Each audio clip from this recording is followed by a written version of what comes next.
Small but terrible action camera that can shoot 4K at 60 FPS resolution. It has a capability to connect to DJI wireless audio such as DJI Mic 2, DJI Mic Mini, and also the DJI Mic 3. It has a total weight of 124 grams, which is much more lighter compared to the other action camera out there. It can also shoot in the low light condition scenarios, given that this is a action camera. Introducing guys, which is the brand new release by the DJI, which is the DJI Osmo Nano.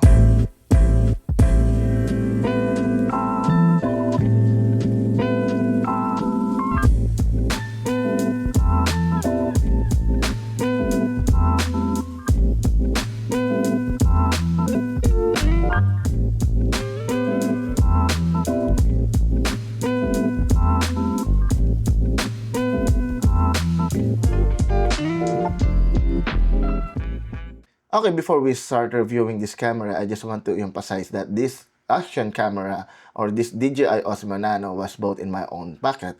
So no organization is controlling my script. Whatever I'm going to say in this video is based on my opinion and also my experience on this DJI Osmo Nano. We have 5 categories that we are going to tackle on this video regarding on this DJI Osmo Nano. The first one is low light condition. Number 2, comparison of the wireless microphone, which is the DJI Mic Mini, compared to the internal microphone of the DJI Osmo Nano. Number 3, the most important thing is the image quality. We're going to compare that to DJI Osmo Action 4. Number 4, the battery life. Number 5, helmet setup. So I'm going to show you the setup that I have in my helmet when I'm using this in my motovlogging. Number 6, and lastly, we're going to check the D-Log M and the natural 10-bit color of this DJI Osmo Nano. So let's start. Let's talk about the low light condition of this camera. So I made a video comparing to the DJI Action 4. And as you can see, it's pretty obvious that the DJI Nano is much more better when it comes to the low light condition. The footage of the DJI Nano is much more sharper compared to the DJI Action 4. The DJI Action 4 has a very smooth or it's very soft image when it comes to the low light condition, not unlike in the DJI Osmo Nano. I can say that the DJI Osmo Nano is a big winner compared to the DJI Action 4 when it comes to the low light condition.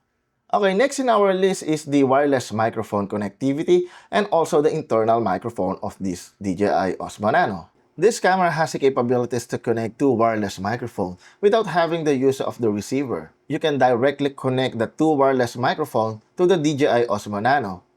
However, I haven't tried different brands connecting to the DJI Osmo Nano when it comes to the wireless microphone. What I have here is my DJI Mic Mini, which is connected always to the DJI Osmo Nano. The connectivity of the DJI Nano connecting to the DJI wireless microphone, specifically which is the DJI Mic Mini, is performing very fast. Not unlike in the DJI Action 4, I'm having hard time to connect my DJI Action 4 to my DJI Mic Mini. It took 3 seconds before it will totally connect the DJI Mic Mini to the DJI Action 4. So, if I'm in the motovlog situation, I have to wait for 3 seconds before I know that my DJI Mic Mini will connect to the DJI Action 4. Not unlike in the DJI Nano. If your camera or the DJI Nano is already connected to the DJI Mic Mini, and if you are going to turn on this camera with or without multifunction vision dock, it will immediately connect your wireless microphone or Mic Mini to the camera of the DJI Osmo Nano. Wow, that's very fast. The only downside that I don't want here in the DJI Osmo Nano when it comes to wireless microphone connectivity is if you are using a wireless microphone and it's connected to the DJI Osmo Nano, and if you are going to remove or to detach the multi-vision dock, you will no longer see any images here because the bandwidth that multifunction vision dock is using is already be used by the camera and also the wireless Mic Mini. And hopefully, the DJI will release some update in the near future to fix that kind of downside. For the microphone of the DJI Osmo Nano is performing really great. Sometimes I prefer the audio coming from the internal microphone of the DJI Nano compared to the DJI wireless Mic Mini. So, I made some tests and here's what it sounds like. Alright, we are now using, or I am now using the internal microphone of the DJI Osmo Nano, and this is how it sounds like. Test 2 mic, hello 1 2 1 2, test 2 mic, hello 1 2. And now we are now using the DJI mic mini, and this is how it sounds like. Test 2 mic, hello 1 2 1 2, test 2 mic, hello 1 2 1 2. Additionally, one of the functionality that I like here in the DJI Osmo Nano when it comes to the audio setup, which is the built-in microphone audio backup, that even though you are shooting using your wireless microphone, and if you want to have some backup from the internal microphone, so you can have that by enabling this feature. Okay, we're now comparing the DJI Osmo Action 4 sa DJI Osmo Nano. At the right side is the DJI Action 4 and the left side is DJI Nano. This is how it looks like for the comparison of the two cameras. Next in our list is the battery life of this DJI Osmo Nano. The DJI Osmo Nano battery has a long-lasting capabilities when it comes shooting in the high resolution. I made some multiple tests on this camera itself only without using this multifunction vision dock, and it lasted for 45 minutes shooting in the 4K at 60 FPS resolution. You might be asking, how about the overheating issues when I made the test? So for some scenarios, I haven't experienced any overheating issues on the camera itself, especially if I'm using this in a motovlogging situation, if this is mounted on my helmet, because there's an airflow there, right? And you are shooting in the outdoor or outside of the room. However, when I made some tests inside this room with at 35 degrees Celsius, some of the result was overheated in around 8 minutes, and some of my result was overheated in 11 minutes. If you are planning to use this indoor, you have to make sure that your room or that room has enough airflow in order to manage the overheating issues of this camera. Okay, next topic is the helmet setup. So I'm gonna show you guys, if you are a moto vlogger like me, I'm going to show you how the way it's set up on my helmet itself. So let's check it out.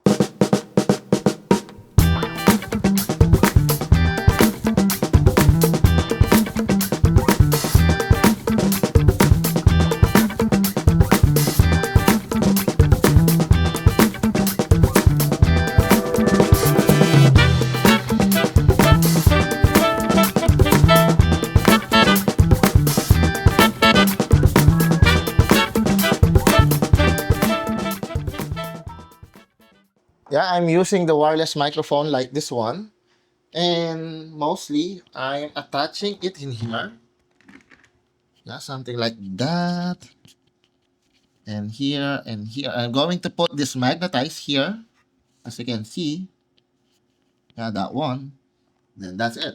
So if I'm going to wear this helmet, so you can hear me now.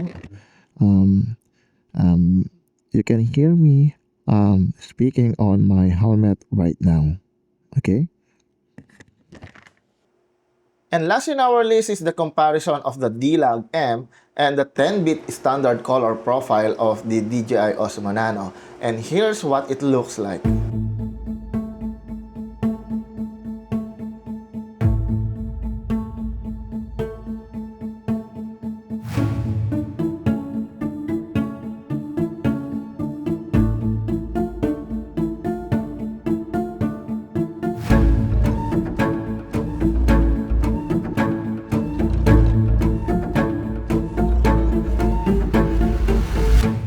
I am now using the DJI Osmo Nano in the last part of this video to tell you what are my likes and dislikes when it regards on this camera, and also so you can have an idea what is the looks like if we will compare that to the DJI Osmo Action 4. Okay, let's start for the dislikes that I have here. The number one is the multifunction vision dock. It's not a waterproof, so you cannot submerge it into the water. Not unlike the camera itself. You can submerge the camera itself for 10 meters of the in depth. However, the multifunction vision dock is not waterproof. It's only a splash proof. So you cannot submerge it to the water. So number two in the list of my dislikes is the camera orientation for transferring of data.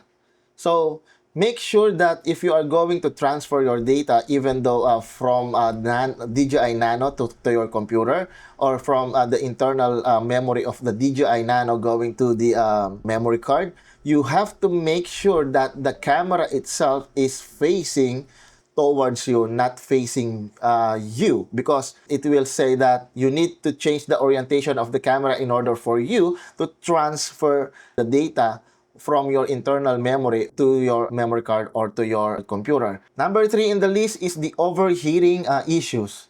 Yeah, although it's not being overheat when I use that in motovlogging setup, but for most of the time that I may need this, like in this kind of situation, like in I'm going to use this inside of my room for having a review vlog. Much better if this camera will not experience any overheating issues like this Action 4. I am using for more than an hour, but I never experienced any overheating issues on this action camera. Even there is no airflow on this room. So that's one of the downside that I don't like here in DJI Osmo Nano. However, there are more likes compared on the dislikes when it comes to the DJI Osmo Nano. And first in my list is the small and being compact of this camera. Because if we will compare on the DJI Action 4, the DJI Osmo Action 4 is much more bigger compared to the DJI Osmo Nano. And that's one of the advantage if you are filming in the lots of people and if you want to discreet that you are filming in that particular area. So that's one of the biggest point of the DJI Nano. So next thing is being lightweight. Yeah, there's a big factor for me, especially if I'm using that on motovlogging setup because, motovlogging setup, you need to mount your camera all the time in your helmet. So it's additional weight on your helmet and it will make you more stressed because when I use this DJI Osmo Action 4, I can feel pain here in my back of my head and that makes me more stressed during and after my rides. Not unlike on the DJI Osmo Nano because I don't feel any pain in my back or in my back head during the time that I use the DJI Osmo Nano and mounted on my helmet. Next thing is the image quality. Yeah, although the DJI Osmo Action 4 is much more sharper compared to DJI Osmo Nano, but I really love the color that can provide the DJI Nano because it's much more vivid, it's much more cleaner compared to the DJI Osmo Action 4. And it's really an upgrade because it can shoot also in the low light scenarios. And we already ruled out that the biggest win here is the DJI Nano when it comes to low light scenarios. The next thing is the fast charging capabilities of the DJI Nano. Although, yes, there is a capabilities for DJI Osmo Action 4 for the fast charging, but the DJI Nano can also support 30 watts or higher. And it will take only 20 minutes for 0 to 80% charging the multifunction vision dock. And that's really fast. Okay, I hope that this video helps you a lot to decide whether you are going to buy the DJI Osmo Nano or not. But for me, in my opinion, the DJI Osmo Nano is worth buying because as of now, I am very happy to have this camera and I'm going to replace my DJI Osmo Action 4 as a main camera for my motovlogging and other things. And if you made this far, thank you so much for watching. And if you like this video, please give it a thumbs up. And thank you for watching here at Kapwa Moto TV.